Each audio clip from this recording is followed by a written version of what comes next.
Sa paanan ng bundok Banahaw, sa isang liblib na nayon, namumuhay si Lito, isang mahirap ngunit mabait na magsasaka. Kahit hindi sapat ang ani mula sa kanyang munting bukirin, lagi siyang nakangiti at handang tumulong sa kapwa. Isang hapon, habang nagpapahinga si Lito sa ilalim ng puno ng mangga pagkatapos ng mahabang araw ng pagtatrabaho, bigla siyang nakaramdam ng kakaibang lamig sa paligid. Tumambad sa kanya ang isang makulay na liwanag mula sa kakahuyan.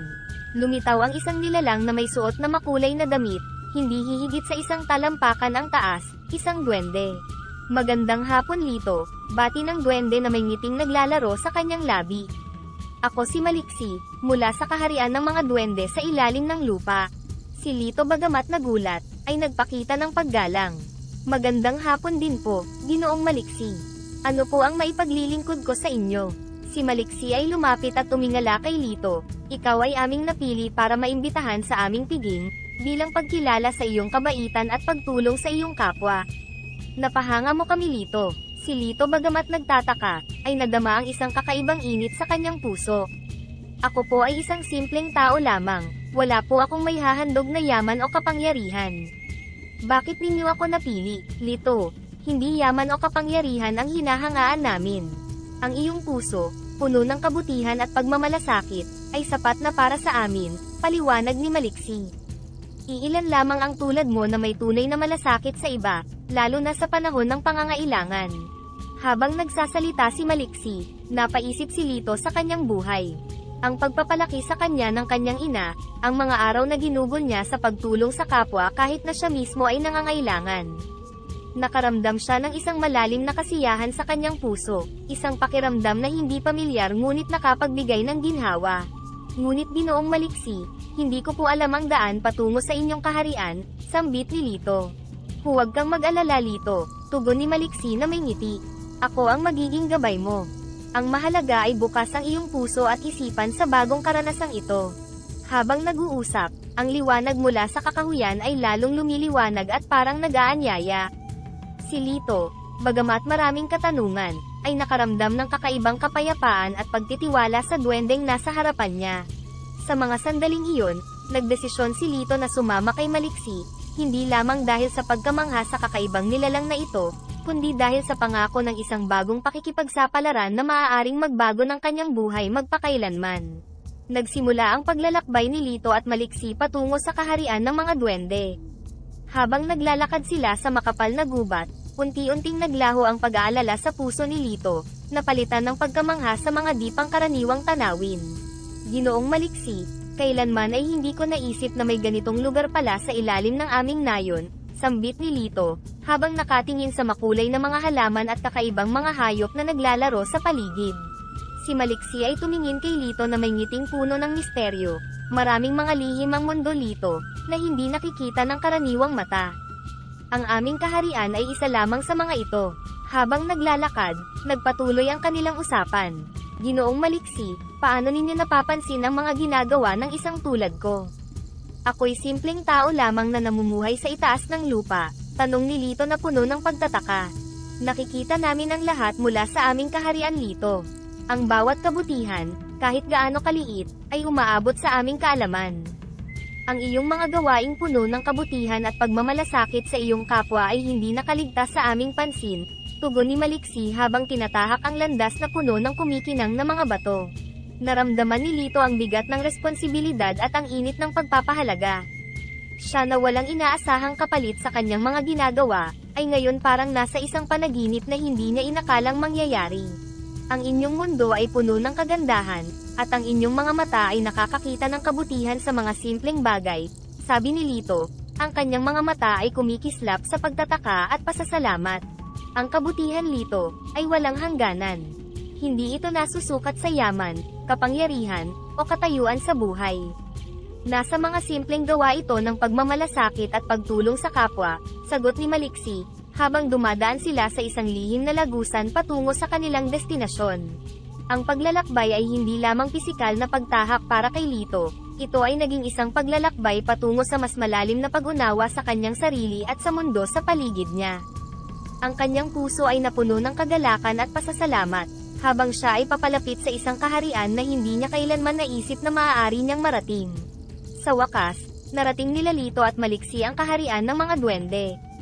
Isang napakagandang lugar ito, kung saan ang bawat detalye ay tila hinabi ng mahika at misteryo. Ang mga gusali ay gawa sa mga kristal at makukulay na bato na kumikinang sa ilalim ng lupa, at ang paligid ay puno ng mga magagandang halaman. Maligayang pagdating sa aming kaharian Lito, bati ni Maliksi habang pumapasok sila sa isang malawak na bulwagan, na puno ng mga duwende na abala sa paghahanda para sa piging. Si Lito ay labis na namangha. Ito'y hindi kapani-paniwala, Ginoong Maliksi. Parang isang panaginip. Ang piging na ito ay para sa iyo, Lito. Nais naming ipakita ang aming pasasalamat sa iyong kabutihan, sabi ni Maliksi, habang isang grupo ng mga duwende ang lumapit at nagbigay galang kay Lito. Habang nag-uumpisa ang piging, umupo si Lito sa tabi ng hari ng mga duwende. Ang hari, isang marangal na nilalang na may mahabang balbas at suot na gintong korona, ay ngumiti ng magiliw kay Lito. Mahal na hari, ako po ay labis na nagpapasalamat sa inyong paanyaya, sabi ni Lito. Pakiramdam niya ay sobra-sobra ang karangalang ito para sa isang tulad niya. Lito, ang iyong pagiging mapagkumbaba, at ang iyong mga gawaing puno ng pagmamahal at pagtulong sa kapwa ay tunay na kahanga-hanga. Bihira lang kami makakita ng isang tao na may ganitong katangian, tugon ng hari. Nagsimula na ang piging, at habang kumakain, nagpatuloy ang kanilang pag-uusap. Mahal na hari, maaari ko bang malaman kung bakit ninyo napiling bigyan na parangal ang isang tulad ko? Marami naman pong iba na mas higit pa ang nagawa kaysa sa akin, tanong ni Lito, habang kinakain ang isang kakaibang prutas na hindi niya pa natitikman noon. Lito, sa aming mga duwende, hindi lang ang laki ng nagawa ang mahalaga, kundi ang puso sa likod ng bawat gawa. Ang iyong simpleng buhay at ang iyong walang hinihinging pagtulong sa iba ay umani ng malaking paghanga sa amin, paliwanag ng hari. Ang kanyang mga mata ay seryoso ngunit halata ang kabaitan. Ang gabi ay puno ng kasiyahan, musika, at tawanan. Subalit sa kabila ng lahat ng ito, ang puso ni Lito ay puno ng mga tanong at pagtataka sa kung paano ang kanyang simpleng mga gawa ay nagdulot ng ganitong karangalan. Ngunit sa bawat sagot mula sa hari at sa iba pang mga duwende, unti-unti niyang naintindihan na ang tunay na halaga ng isang tao ay hindi nasusukat sa kung ano ang mayroon siya, kundi sa kung ano ang kanyang ibinibigay mula sa puso. Habang lumalalim ang gabi, mas nagiging malalim din ang pag-uusap sa pagitan ni Lito at ng hari ng mga duwende. Nagsilbing isang bukas na libro ang kanilang talakayan, kung saan nagbahagi sila ng kanilang mga pananaw at karanasan sa buhay. Mahal na hari, noong ako ay bata pa, itinuro sa akin ng aking ina na ang tunay na kayamanan ay nasa puso, hindi sa bulsa, mahina ang sabi ni Lito. Ngunit minsan, mahirap panindigan ito lalo na sa harap ng matinding kahirapan. Totoo ang iyong sinabi, Lito, tugon ng hari, ang kanyang tinig ay puno ng pag-unawa. Ngunit tandaan mo, ang iyong kahirapan ay hindi nagpabawas ng iyong halaga bilang tao. Sa katunayan, ito pa ang nagpakita ng iyong tunay na karakter. Nagpatuloy ang hari, ang iyong kabutihang loob, sa gitna ng iyong sariling pangangailangan, ay isang malakas na patunay ng iyong kagitingan at dakilang espiritu. Si Lito sa pagkakataong ito, ay nakaramdam ng isang malalim na pagpapahalaga sa kanyang sarili. Ang mga salitang ito mula sa hari ay parang ilaw na nagbigay liwanag sa mga pagdududa at takot na matagal na niyang kinikimkim. Mahal na hari, paano ko po ba masusuklian ang inyong kabutihan? Tanong ni Lito. Ang kanyang mga mata ay nagpapakita ng sinserong pasasalamat. Lito, ang pinakamagandang sukli ay ang ipagpatuloy mo ang iyong pagiging mabuti at mapagkumbaba, sagot ng hari. Ang iyong mga gawa ay nagbibigay inspirasyon hindi lang sa amin kundi pati na rin sa mga taong nakapaligid sa iyo. Sa mga sandaling iyon, napagtanto ni Lito na ang kanyang simpleng buhay ay may malaking epekto hindi lamang sa kanyang komunidad, kundi pati na rin sa isang kahariang nakatago sa ilalim ng lupa. Lito, bilang pagkilala sa iyong kabutihan, nais naming magbigay ng mga regalo na makakatulong sa iyo at sa iyong nayon, wika ng hari, habang inuutos sa kanyang mga alagad na dalhin ang mga regalo na inihanda para kay Lito. Ang puso ni Lito ay napuno ng labis na pasasalamat at kagalakan. Hindi lamang dahil sa mga regalo na kanyang matatanggap kundi dahil na rin sa pagkilala at pagpapahalaga sa kanyang mga ginagawa. Sa gabing iyon, hindi lamang pisikal na mga regalo ang kanyang natanggap, kundi pati na rin ang isang di matatawarang regalo ng pagpapahalaga at inspirasyon. Matapos ang malalim na pag-uusap, dinala ng mga alagad ng hari ang mga regalo para kay Lito. Una nilang inilabas ang isang supot na tila gawa sa pinong tela, ngunit kumikinang sa ilalim ng liwanag ng mga kristal na ilaw ng bulwagan. Lito, ito ang supot ng walang katapusang yaman, sabi ng hari habang iniaabot ito kay Lito. Ano man ang iyong kailanganin, ilagay lamang ang kamay mo sa loob nito, at magkakaroon ka ng sapat na ginto upang matugunan ang iyong pangangailangan.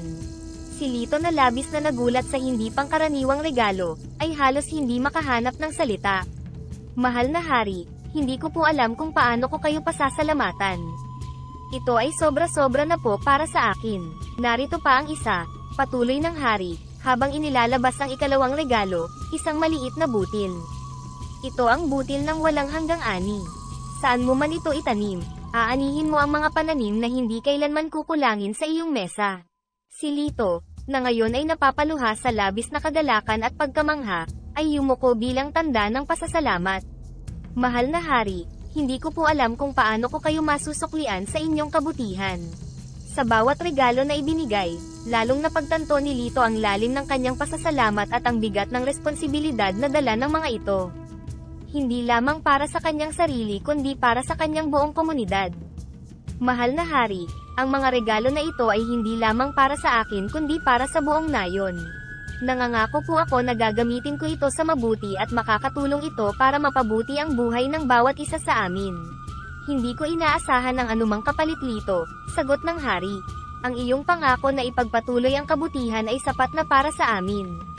Manatili kang mabuti at mapagkumbaba, at iyan ang pinakamahalagang regalo na maaari mong ibigay hindi lamang sa amin kundi sa iyong kapwa.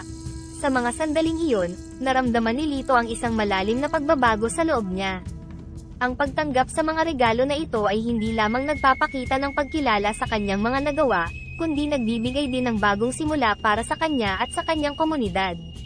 Siya ay puno ng pag-asa, inspirasyon, at isang malinaw na layunin na gamitin ang mga biyayang ito sa pinakamabuting paraan. Nang mag-umaga, handa na si Lito na magbalik sa kanyang nayon, ngunit nagpasya siya na hindi niya agad ibubunyag sa mga tao ang tungkol sa mga regalo na natanggap niya mula sa mga duwende. Sa halip, ninais niyang gamitin ang mga ito sa tahimik na paraan upang tulungan ang kanyang komunidad. Bago siya umalis, nagkaroon sila ni Maliksi ng madamdaming pag-uusap. Ginoong Maliksi, ang mga aral at regalo na inyong ibinahagi ay habang buhay kong panghahawakan. Ipagpapatuloy ko ang paggawa ng kabutihan sa abot ng aking makakaya, sabi ni Lito, ang kanyang puso ay puno ng pasasalamat at determinasyon. Lito, ang iyong marangal na puso ang pinakamahalagang regalo na maaari mong ibahagi, tugon ni Maliksi. Kami ay lubos na nagtitiwala na gagamitin mo ang mga biyayang ito sa pinakamabuting paraan. Pagbalik ni Lito sa nayon, dama niya ang malaking pagbabago hindi lamang sa kanyang pisikal na pag-aari kundi pati na rin sa kanyang pananaw sa buhay. Tinanggap niya ang mga pagbati at usisan ng kanyang mga kapitbahay na may ngiti, ngunit pinili niyang isikreto ang tungkol sa kanyang mga karanasan at regalo na natanggap. Sa mga sumunod na araw, unti-unting nakita ng mga tao sa nayon ang mga pagbabago. Nagsimula siyang gamitin ang butil ng walang hanggang ani upang maparami ang pagkain, ngunit ginawa niya ito sa paraang hindi agad halata ang pinagmulan ng kasaganaan. Ang supot ng walang katapusang yaman ay kanyang ginamit ng maingat at mahinahon, tumutulong sa mga nangangailangan ng hindi ipinapakita kung saan nagmumula ang tulong. Sa paglipas ng panahon, ang nayon ay unti-unting umunlad at ang mga tao ay naging mas masaya at mas mapagkumbaba. Bagamat marami ang nagtaka kung saan nagmumula ang mga pagbabagong ito, iilan lamang ang tunay na nakakaalam ng lihim ni Lito. Ang kanyang mga gawa ng kabutihan ay naging inspirasyon sa kanyang mga kapitbahay na maging mas masipag, mapagkumbaba, at matulungin sa isa't isa. Sa paglipas ng mga buwan, kapansin-pansin ang kasaganahan at kaunlaran sa nayon. Isang araw, nagtipon ang mga tao upang ipahayag ang kanilang pasasalamat kay Lito, na kanilang itinuturing na pinagmumulan ng mga positibong pagbabago. Mga kaibigan, sambit ni Mang Pedro, isa sa mga matatanda sa nayon, nais nating pasalamatan si Lito. Kahit hindi niya sinasabi, alam nating siya ang may kinalaman sa mga pagbabagong ito. Tumayo si Lito, bahagyang namumula at nahihiya. Mga kababayan, hindi ko ginawa ang mga ito para sa pasasalamat. Ang mahalaga sa akin ay ang makita ang ating nayon na umuunlad, at ang bawat isa sa atin ay masaya at nagtutulungan. Maaaring hindi mo hinihingi ang aming pasasalamat Lito, sabi ni Aling Maria, nakilala sa pagiging masipag na tindera sa palengke, pero nararapat lamang na kilalanin namin ang iyong kabutihan. Hindi lahat ay may puso tulad ng sa iyo, na handang tumulong ng walang hinihintay na kapalit. Nakita namin kung paano nagbago ang ating nayon Lito, dagdag ni Mang Juan, ang guro sa lokal na paaralan. Ang mga bata ay mas masigla dahil sa sapat na pagkain, at ang mga pananim ay sagana.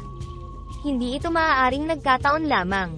Si Lito na napapaligiran ng mga taong nagpapakita ng tunay na pagpapahalaga, ay nagsimulang maramdaman ang bigat at kahalagahan ng kanyang mga gawa. Salamat sa inyong lahat, wika niya, ang kanyang boses ay puno ng emosyon. Ang inyong pasasalamat ay higit pa sa sapat na kabayaran sa anumang tulong na aking nagawa. Ngunit tandaan natin, ang tunay na pagbabago ay nagsisimula sa puso ng bawat isa sa atin. Ang bawat mabuting gawa, gaano man kaliit, ay may malaking epekto sa ating lahat. Ang pagkilalang ito mula sa kanyang mga kababayan ay nagbigay kay Lito ng isang malalim na kasiyahan at pangunawa, na ang tunay na diwa ng pagtulong ay hindi lamang nasa malalaking gawa, kundi sa araw-araw na pagsisikap na gumawa ng kabutihan sa kapwa. Ang pagpapahalaga na kanyang natanggap ay nagpatibay pa lalo sa kanyang paninindigan, na ipagpatuloy ang paggawa ng mabuti sa kanyang pamayanan, sa tahimik man o hayagang paraan.